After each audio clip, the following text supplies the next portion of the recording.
People in town used to whisper about the Reyes family, not because they were famous, but because they were quiet, too quiet. And sometimes, the quietest homes hide the loudest stories.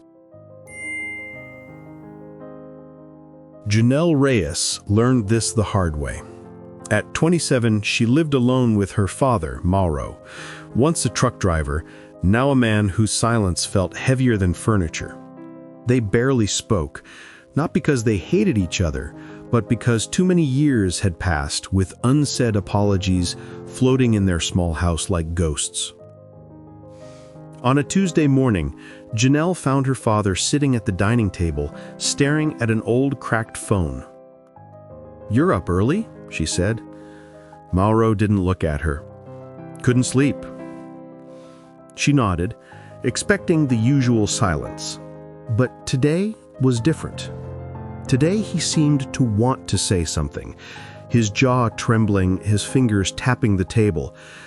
But he didn't. He stood up, grabbed his faded cap, and walked out for work before she could ask anything. It seemed like an ordinary morning. But that's the thing about life. The moments we think are ordinary are often the ones we'll replay forever. That afternoon, Janelle received a call. A trembled voice said, "Ma'am, your father. He collapsed on the roadside. They brought him to Riverside General." The world stopped. At the hospital, the doctor spoke softly, the way people do when their words will break you. "He suffered a cardiac arrest. We tried, but he didn't make it."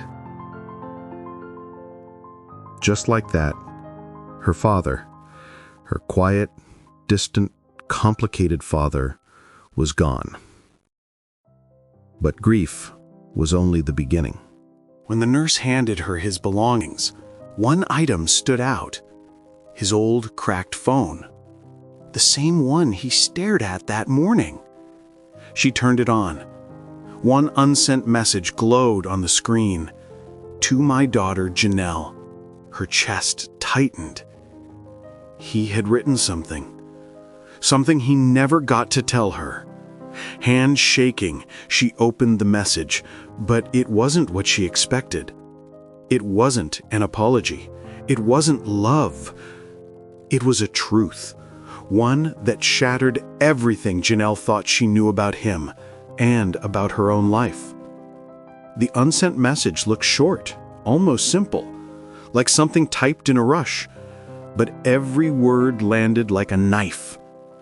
"To my daughter Janelle, if you read this, it means I failed again. There is something I should have told you years ago." Her heart pounded.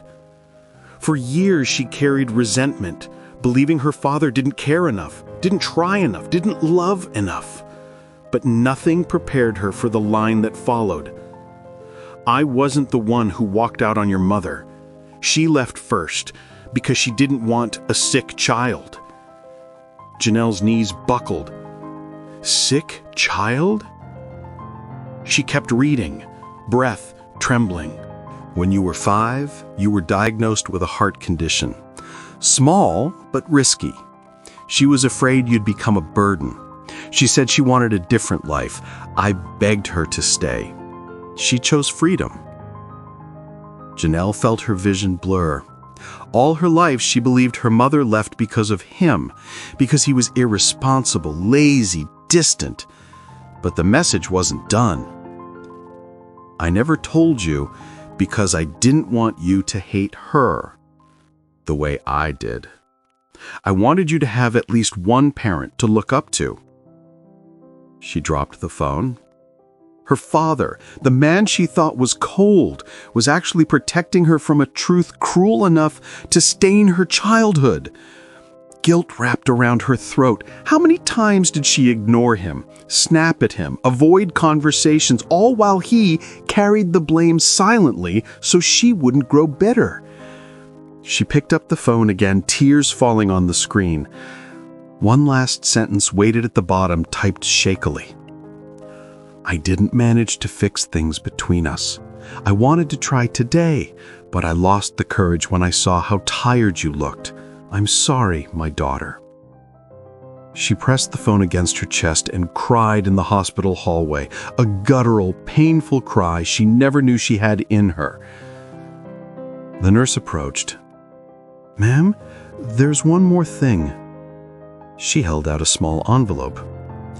"Your father told me yesterday to give this to you, only if something happens." With trembling hands, Janelle opened it.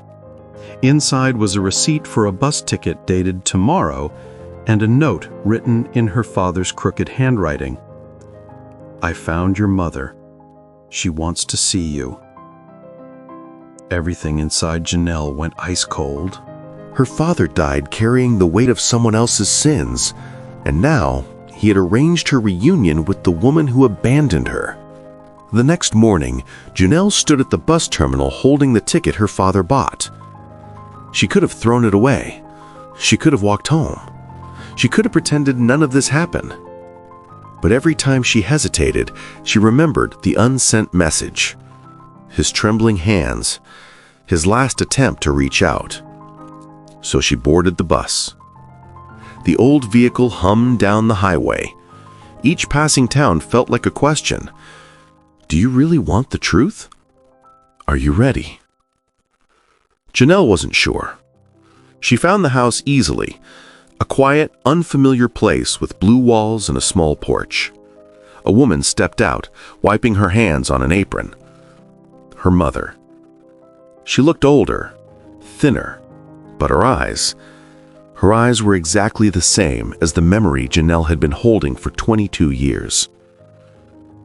When their eyes met, her mother froze. "Janelle?" Her voice cracked, as if the name hurt coming out. For a moment, Janelle expected anger, or an apology, or an explanation that would justify everything. Instead, her mother whispered, "He told you, didn't he?"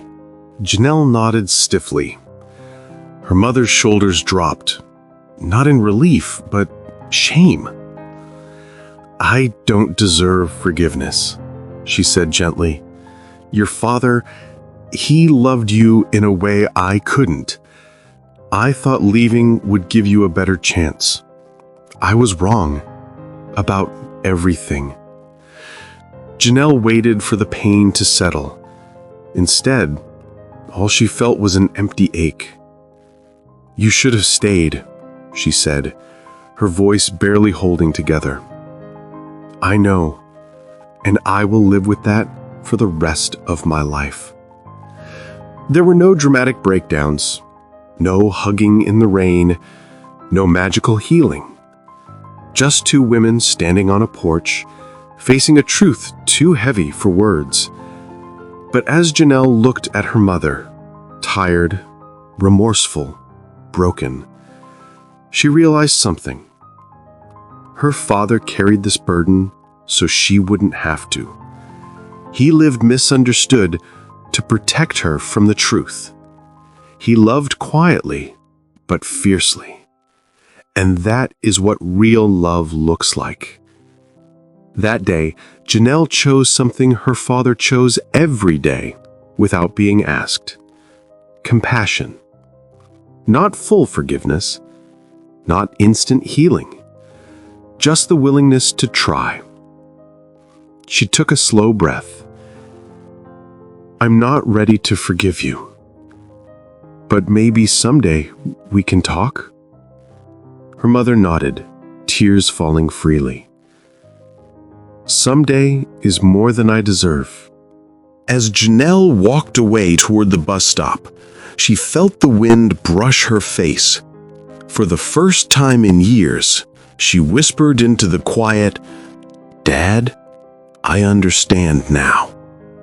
It was not closure, but it was a beginning. Some people love loudly, others love silently, but the quiet ones are often the bravest. carrying pain alone so the people they love don't have to. We judge people based on the loud moments, but their truest love is often found in the sacrifices we never see. And sometimes the people we blame are the ones who protected us the most. If you still have the chance to speak to someone you love, do it now. Don't wait for the right moment. Don't wait for regrets to speak louder than your voice. Life doesn't give second chances, but love can rewrite the ending while time still allows it. If this story touched your heart, don't forget to like, share, and subscribe. You never know, your next favorite story might be the one that finds you tomorrow.